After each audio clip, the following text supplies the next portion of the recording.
My name is Brian Taylor. I run On Cue Film, which is an all-volunteer film production company in Vernon, now in Armstrong, British Columbia, in the Okanagan Valley. Today we're going to talk about the making of Battle of Beaver Creek.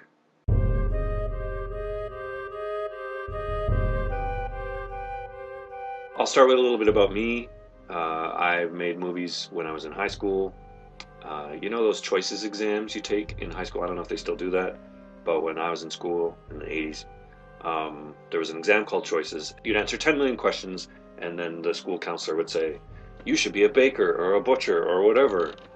And usually they had several occupations. I did my Choices exam, and the computer spit out one. Just one. And the counselor said he had never seen anybody get just one occupation before. And it was movie director.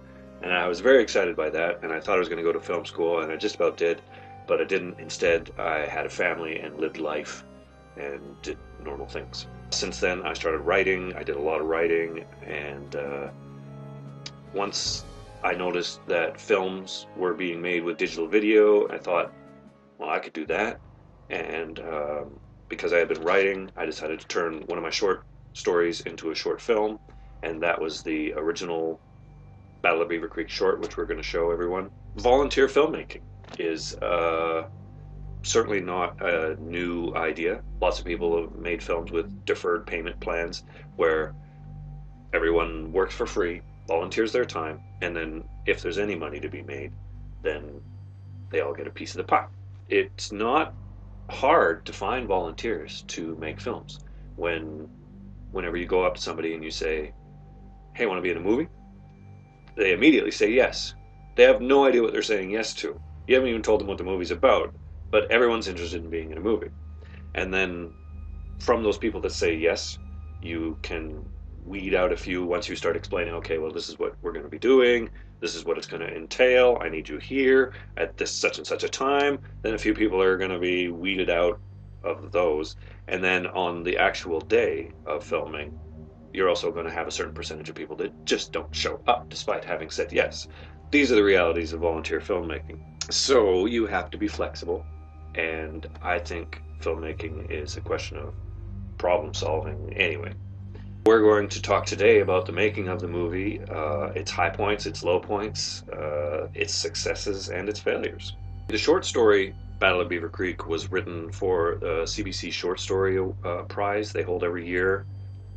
It's 3 pages long, basically a story of a battle that gets frozen in time by use of a mind control technology where a soldier force comes in and separates the good guys from the bad guys while they're all entranced. And then from there, characters were developed and where they came from and how they got to where they were going and why. In the spring of 2011, the story was written in the winter of 2010. We decided to start a movie, so we started a blog, a website, battleofbeavercreek.com, and we told people what we wanted to do, how we were going to do it, and started collecting names of interested parties. It's a lot like being in a band used to be.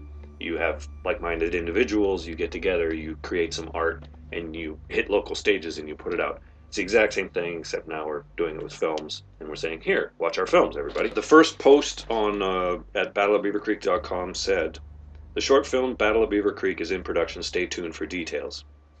This is that short film.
short tells the entire story of the movie without saying a word. A ragtag militia is fighting a more organized enemy, and some mysterious third force arrives, somehow freezing everyone in their tracks, seemingly to disarm everyone. But not everyone is frozen. On August 25th, 2011, we released that short film, Battle of Beaver Creek. We filmed it in a few hours one afternoon with nothing more than a Panasonic DVX camera, a boom mic, a step ladder, and a light reflector, some costumes, and some eager young men. We liked it. We thought that it was good enough to keep going, so we kept going. Although I think by that point, having already bought the cameras and the computer and all the gear, I think we would have gone anyway, even if it had turned out terrible. Maybe we would have made something else, though. On July 7th, 2011, I put up the post, "Want to make a movie?" So in the summer of 2011, I spelled out the plan to start Battle of Beaver Creek in what is now comic detail, because I thought that I was going to have a light guy and a gaffer and a director's assistant and a locations manager and, have like a real crew, and I didn't. I had a ragtag crew. I had a couple people that were here a lot. And then I had people that would show up here, and maybe they'd be holding the mic one day, and maybe they'd be pushing the dolly the next day. So everybody kind of had to do everything. What we did have by 2011 in the summer was the interest of local actors.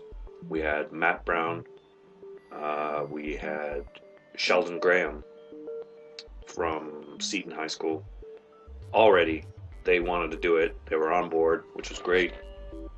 We did a lot of rehearsing in the backyard of lines, especially with Sheldon, who has the bulk of the lines. He's a gregarious, talkative teenager in the movie. We also rehearsed a lot with Corky McMeekin, who was going to play McKinstry almost from the beginning, and Mike Fullerton, who was going to play the militia leader, Kevin, right from the beginning.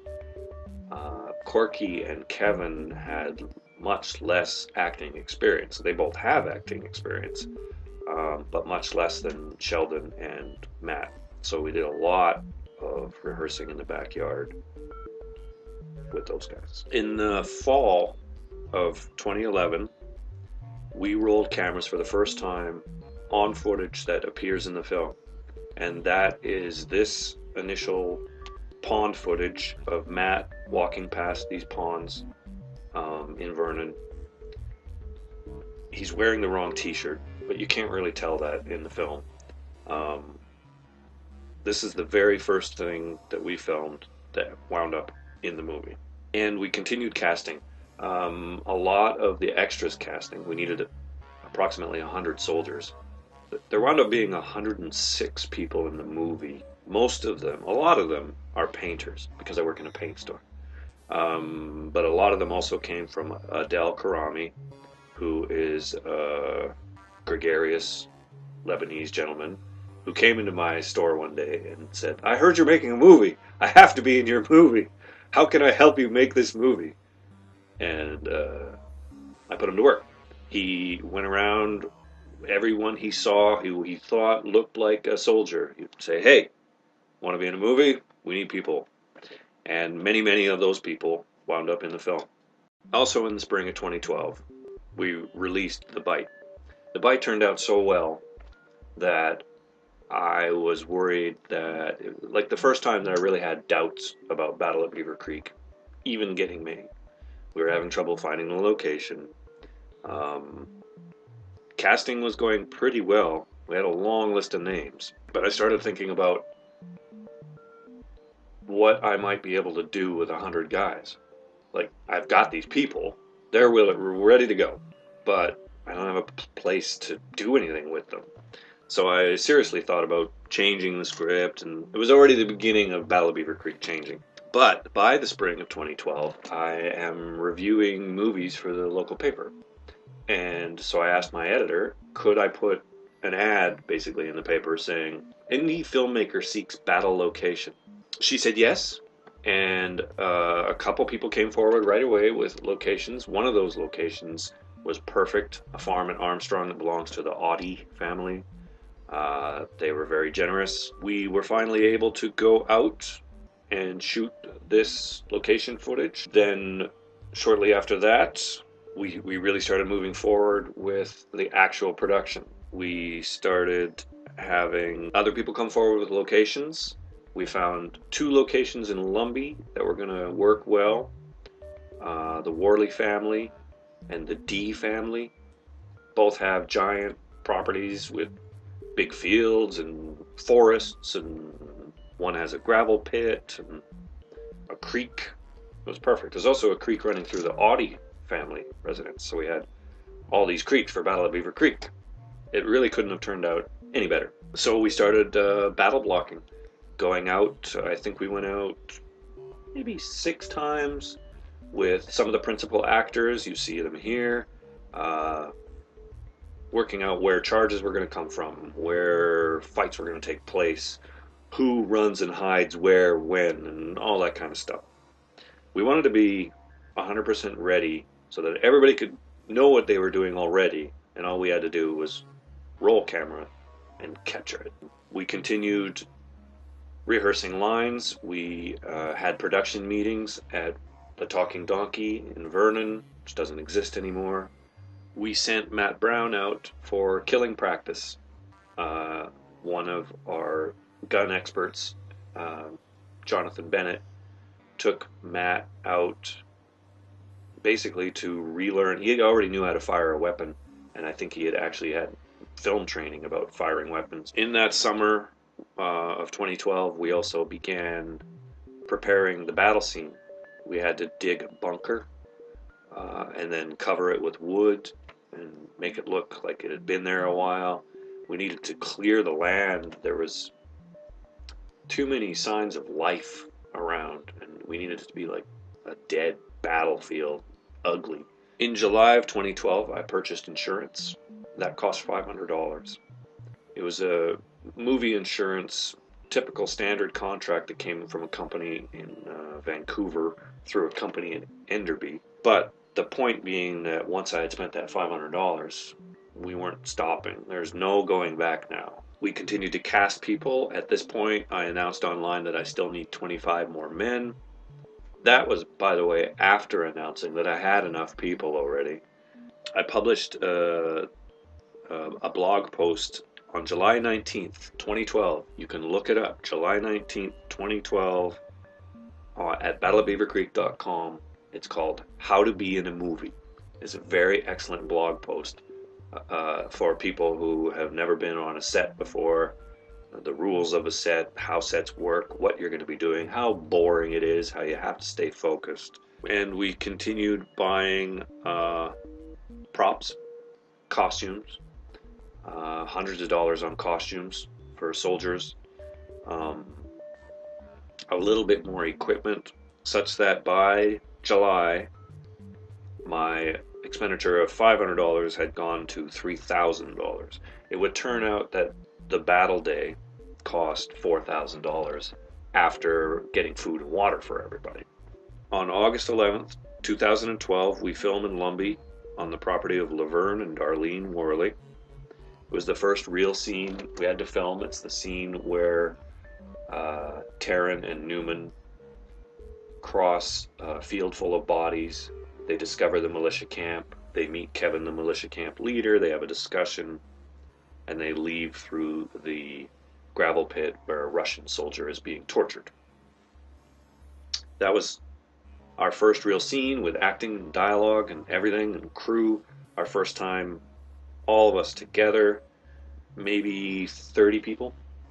It was the first time that I had bitten off more than I could chew. The first time I realized it as well. The scene was supposed to take place at dusk and then move into evening. By the time we got set up, there was almost no sun left. So we had to hurry to get across that field while there was still light, and then get into the woods to find the militia camp in the dark. And then we were at that militia camp, and then the gravel pit scene I'm pretty sure past midnight. Way too long. And everyone was having to wait around in the meantime. And that's not unusual for movie making. Movie making is waiting around and then 5 seconds of something and then waiting around some more. But I simply, for the first time, realized this is too big. I've got to make everything smaller and spread it out further so that we can actually get this stuff done. On August 18th, we filmed the battle. It was an amazing day. We were there, I was there from 7 in the morning until about 9:30 at night. I thought I was going to die at lunchtime, just because I was so exhausted and excited. And plus, it was one of the hottest days of the year. By probably 1 o'clock, it was pushing 40 degrees. It was definitely over 30 the entire day, and we for sure hit 40. And the guys had to do the bulk of the exercise at about 4 o'clock, 6 o'clock. Hottest part of the day, running down that hill. I don't think we ran down the hill very many times, maybe 6 times. But asking those guys to do it once was amazing. And they're all dressed in soldier gear and carrying weapons and dirty and beards, and it was just an amazing day. It was a day that proved we could make a film. It was a day that proved we should keep going, which was great because, as I said, by that point, I had spent $4,000. I had hoped that I hadn't spent all that money and time and effort for naught. The battle needed to turn out for us to keep moving forward, and it did. Thank God. It took a lot of planning, various sheets, list by list, shot by shot,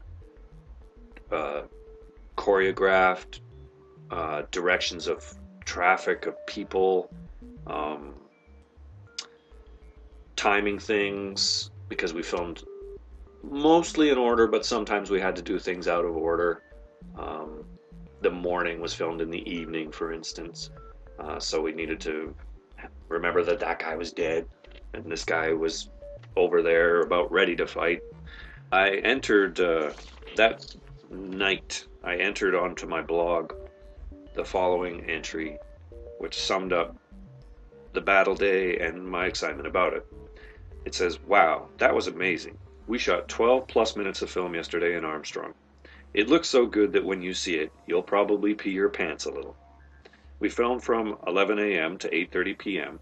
We ran in the hot sun. We drank 300 bottles of water. Some of us, I'm pretty sure, nearly died. At dinner time, I thought I was going to pass out. We all worked so hard, cast and crew, but especially cast. Those poor men running down the hill in 35-degree heat wearing army gear. They must have charged down that hill 16 times. Well, there you have it. The official count, 16 times. Thank you all so much. This movie just became real. I'm going to post some pictures in the next few days. I'm off to put everything in the computer." The following month, we went back to kill 4 more people in the coulee. That's the end of the Bullet Man sequence with Adele and Landon Enos attempting to deliver bullets to the front. And the sniper sequence where the sniper is essentially keeping everyone away from the bullet box so that the enemy might be able to get the bullet box, bullets being a commodity in the future. Also, on September 9th of 2012, we went back to get the second half of the battle scene. When we initially shot the battle scene, it was all just looking down the valley, into the valley, watching the battle. We didn't film any of Taryn and Newman or McKintry on the top of the hill in their sniper position because they were unavailable for the battle scenes. We wouldn't have been able to film them anyway. We were so busy filming everything else. So we went back in September and pointed the cameras the other way up the hill and began filming Taryn and Newman and McKintry. That would turn out to take at least a whole nother year because first of scheduling problems. Matt Brown is a particularly busy actor, in demand, running his own production company as well. Um, Sheldon had school and work, plus it was summertime, so people have, normal summertime activities to attend to. And then after scheduling problems, we also ran into the weather started changing. We even went back as late as October 7th because there were problems with Taryn and Newman and McKintry on the hill. So that's pretty late to go from August 18th to October 7th. I mean, no wonder we had differences in color. That was it for Battle of Beaver Creek for 2012 and the winter of 2013. In October and November of 2012, On Cue Film shot and then released Garf Garf, which is awesome. You should watch it right here on the channel. But it wasn't until that summer, June of 2013, that we finally got back to work on Battle. Battle of Beaver Creek, I should say, breaks all the rules of a first feature. Your first features are supposed to be talking head movies, very simple. There's a couple people in them, but not very many characters, simple actions, no stunts, no special effects, just people having conversations. Maybe they get in a car, maybe they move around a building, a simple, easy movie. Battle of Beaver Creek has stunts and special effects and people fighting and dying and fancy makeup effects and just breaks all the rules. Knowing that, plus knowing what I knew at this point, having already been filming for almost a year and a half, I again began to have doubts about whether or not we were ever going to get this thing made. I started wondering what we could remove. How could we get the elements of what we were removing that we needed in the story into scenes that we were going to continue to film? So I started taking, for instance, the fact that there was a character called the Old Man, and the Old Man was going to supply Taryn and Newman with the clothes that they're wearing, and he was going to give Newman the scope that he has. But the Old Man was cut, and so now Newman just had the scope, and Newman had the clothes that he gave to Taryn, because Newman's dad was part of the militia, and it made sense for him to have this gear. But that was the kind of thing that we had to do. Remove characters, remove scenes, put the important information in new scenes. In July of 2013, we went back to Lumbee. We filmed at Silver Spurs Trails Ranch, the D family property in Lumbee.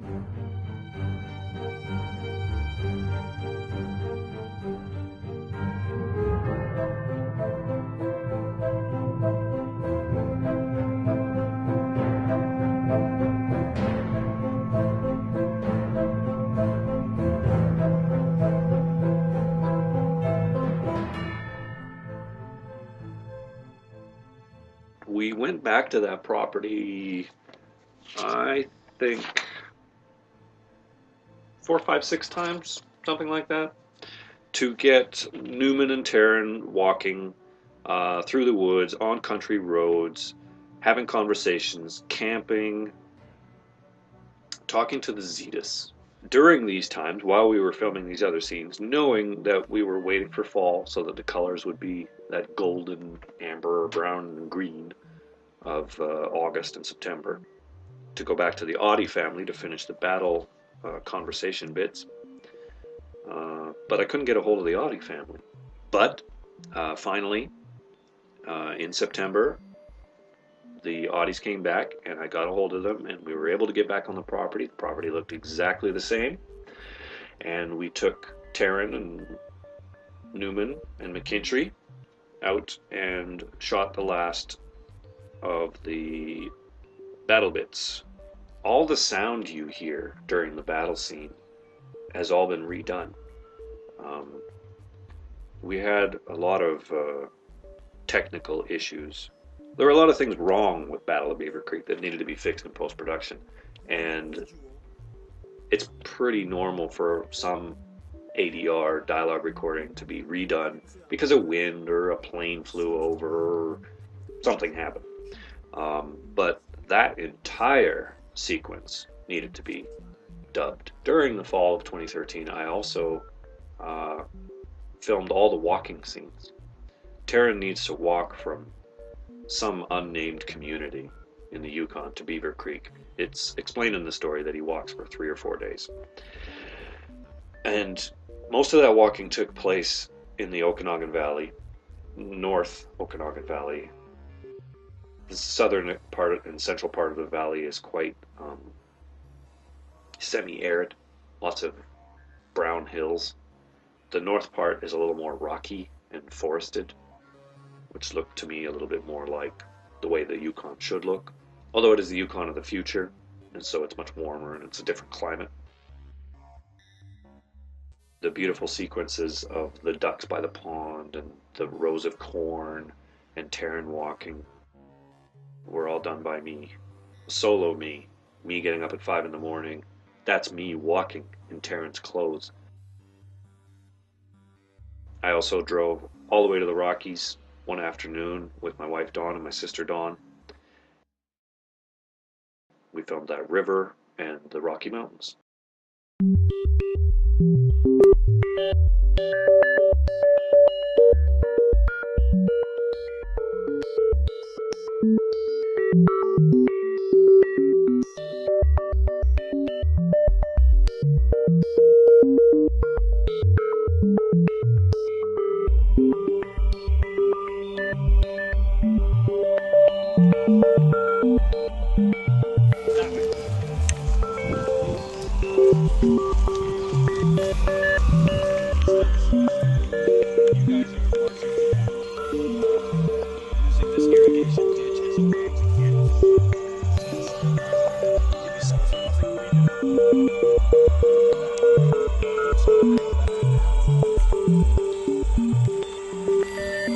We're still rolling.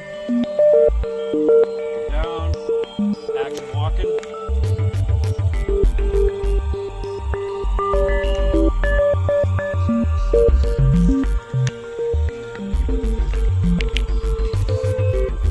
Dangerous stand that could easily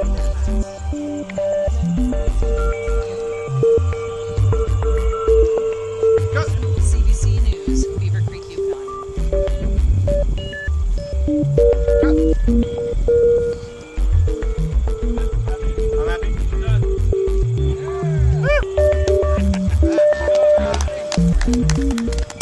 And then there were the pool shots. Now the pool was even colder. The 3 men that you see floating in the film are my cameraman William, my other cameraman Brandon, and a production assistant Josh. In November we had Kora and Randy come over. We shot not all, but a lot of the green screen footage. We had the Zetas in the sky, the fake god in the sky, who was actually played by 3 different men. And we filmed them in front of the green screen and then took their heads and put them in the sky. We had the telephone conversations, because everyone has holographic phones where an image appears, sort of like Obi-Wan Kenobi in Star Wars. We had the old man, a different old man, Bob Carson, has a phone conversation. And we had the Chinese mother, Min Wu, has a conversation. We did those on the green screen. And that was it. In November, I announced on the blog that the film was done. With the film being finished at the end of November and wanting to have it completed by April for film festivals, I set myself the deadline of February to do all the post-production. I had no idea what I was doing. I would just hope for the best. I literally put actors in front of pieces of glass and said, pretend this is Google Glass and there's a computer on here and you're moving things and typing on keyboards that aren't there and having conversations with images that aren't there on a phone or talking to a god in the sky. And I did all these things without having any idea how to put the god in the sky or the computer images on the glass or the holograph above the phone. And I had to teach myself that, which I did. It turned out, I think, surprisingly well for basically first time green screen. I had done a little bit of green screen previous with Garf Garf, but what I didn't have any experience with and would rather not have to do ever again is rotoscoping. It turns out I'm not a frame-by-frame guy. Rotoscoping is basically cutting out an image.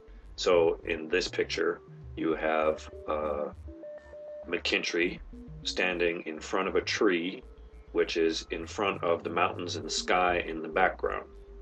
This was shot during the day in broad daylight, which then had to be darkened. McKintry had to be rotoscoped out. The tree had to be rotoscoped out so that we could change those things independently. And then we had to put the northern lights in the sky behind them both.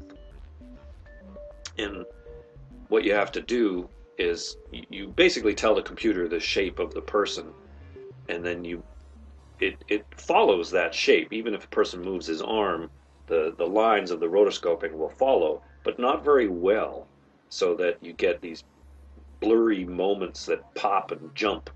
So you have to go frame, adjust, frame, adjust, frame, adjust. And I spent hundreds and hundreds of hours just on rotoscoping alone. In February, I completed 2 trailers, a little teaser trailer that was meant to incite interest in terms of just what is going on in this movie, and then a much longer official style trailer that explains more of the story. We sent the film out for review. We got 4 stars from filmthreat.com, although they said some strange things about the film. I think they were a result of not completely understanding the story rather than shoddy filmmaking. I'll leave that up to the viewer. So how do you feel? I feel good. We set out to make a movie, and we made a movie. I've seen other independent movies. I mean, truly independent movies. I mean, Empire Strikes Back is an independent movie, technically, because Lucas financed it. But, you know, this is a $10,000 movie. Just under $10,000. We'll wind up going over with marketing, but the film itself, I think, cost just under $9,000, actually. So we know what we have. You know, we're not a big Hollywood production. We're an all-volunteer unit, but I have a movie. We have a movie that I think we can be extremely proud of. It's interesting. It's deep. It's philosophical. It's exciting. It's beautiful. It has conspiracy theory in it. It's not just a conspiracy theory movie. It's not an anti-American movie. Some people have said that. It's an anti-war movie. It's a movie about choice. These men are choosing to do the courageous thing or the right thing to defend their homes, and then an American mind control unit comes in and takes away all their choice. I think our next movie is going to be bigger and better and easier, because we learned the limitations of no budget filmmaking. I think we've made the best truly independent, no budget film I've ever seen. I think we should be extremely proud of that. The next film will have a bigger budget, will be simpler to film, won't have as many special effects. Basically, it will take advantage of the lessons we learned making it Battle of Beaver Creek. But on the whole, it's definitely a film worth watching, and I hope everyone will check it out. Anyone with an internet connection can watch 3 American drones destroy these targets. Critics say the footage could be faked and ask, why would America bomb itself? Other theorists claim that, as these were unmanned vehicles, they could have gone awry or been hijacked by hacktivists. You told me you weren't gonna go. I think I should.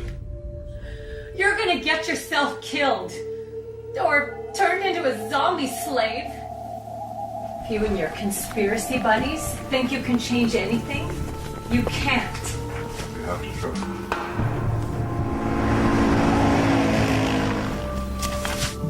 Don't shoot. I'm on your side.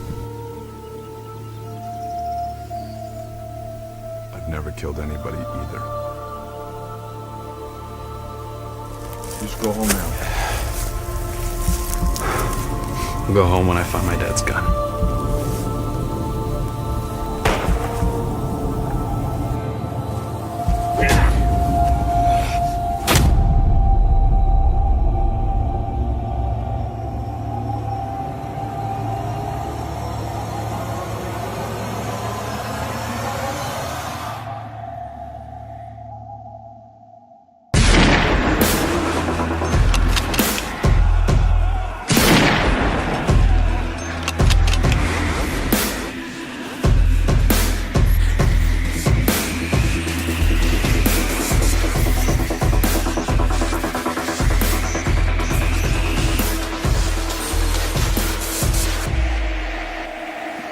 Please come